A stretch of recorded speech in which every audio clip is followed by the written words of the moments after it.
Ouais. C'est long, mais j'ai le temps pour le bail. Merci, Jules.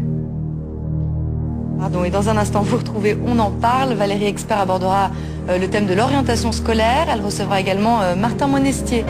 Bonjour à tous, très bon réveil. Après les excuses et les regrets, il faut maintenant analyser le fiasco sans précédent d'Outreau. Une commission d'enquête parlementaire. Leurs conclusions sont attendues dans 6 mois. Et c'est bien une réforme profonde du système judiciaire qui se profile. Explication Olivier Jouy. Les Américains seront devant leur télévision ce soir pour suivre le premier duel Bush-Kerry, 90 minutes de face à face sur la sécurité du pays, sur le terrorisme, le domaine de prédilection de George Bush. Ce sera l'occasion aussi pour John Kerry de se relancer dans la course. Le candidat démocrate se fait distancer dans les sondages, mais Kerry aborde cette soirée avec une étonnante décontraction. Évangéline Barba. En Villepin contre l'immigration clandestine, le ministre de l'Intérieur prône la fermeté dans un entretien au Figaro par l'immigration irrégulière. Le souvenir de François Mitterrand au cœur d'un meeting des socialistes pour le...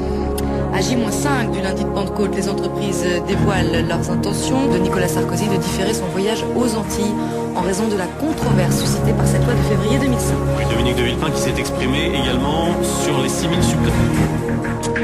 Belle maintenant, Belle, le temps des cathédrales, au vivre, ce sont des classiques issus de la comédie musicale Notre-Dame de Paris. Le spectacle se joue de nouveau en ce moment au Palais des Congrès.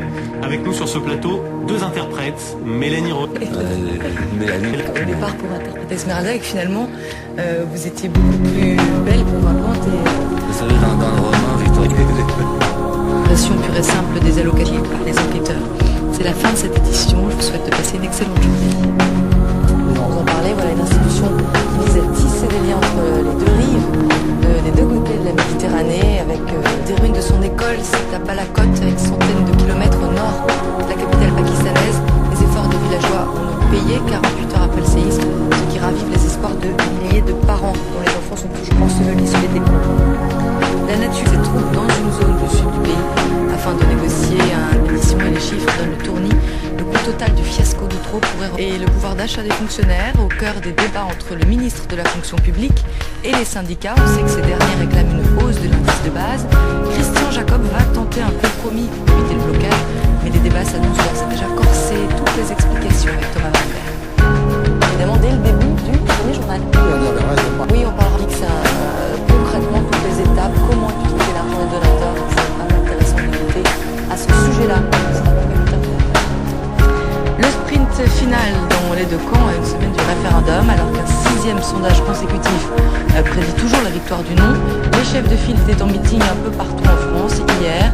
Les 2 patrons de l'UMP et du PS, engagés pour le oui, continuent de mobiliser les leurs avec des motivations et des bilans différents, comme nous rapporte Nathalie Perrin. Le chef de l'État qui poursuit son marathon, le président a quitté Singapour juste après cette présentation pour rejoindre Gleneagles où se tient le sommet du G8 en Écosse. Le maire de la capitale, Bertrand Delanoë, ce matin, puisqu'une éclipse de soleil partielle pourra être observée dès 10h moins le quart. On pourra admirer un croissant de soleil plus ou moins important. Certes, le spectacle sera moins impressionnant qu'en 99 où l'éclipse était totale, mais les dangers faut-il venir nous parler de leur reconversion assez exceptionnelle, spectaculaire. On en parlera ensemble à 8h45. Bonjour à tous, très bon réveil. On commence avec les chiffres de la délinquance et le bilan est mitigé. La tendance est à la baisse en 2005 d'une façon générale, mais les émeutes du mois de novembre pèsent lourd dans la balance. Nicolas Sarkozy commentera ces chiffres tout à l'heure lors de ses vœux à la presse. Pour résumer, les crimes et délits ont diminué alors que les violences... Je suis ravie de vous retrouver dans l'une des plus belles cités baignées par le Danube, Budapest. 2 villes plutôt symboliées derrière moi par plusieurs ponts. D'abord Buda, à droite, et ses collines boisées. À gauche, c'est Pest, pleine de temps à perte de vue. C'est le site aussi où on retrouve tous les monuments historiques. La capitale hongroise a levé le rideau de fer en 1989 et depuis elle rattrape une tentative de vitesse. C'est parti, pour ensemble, on termine. Depuis l'époque romaine, on connaît les mers pratiques. Nous éclairons quotidiennement au bas public, c'est une activité à part entière. La riche avec Thury, qui va nous dire peut-être, est-ce qu'on est ici vraiment pour se détendre, pour partager un moment de convivialité ou pour ce souhait. Petit paradis perdu sur la presqu'île du Yucatan au Mexique.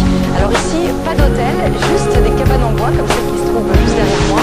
L'environnement naturel. La civilisation maya fait partie intégrante de la culture du Mexique et Tulum, c'est l'un des plus anciens sites. Certains temples datent de 3000 avant Jésus-Christ et ils sont situés, vous voyez, à flanc de falaise, sur les lagons turquoises du Quintana Roo.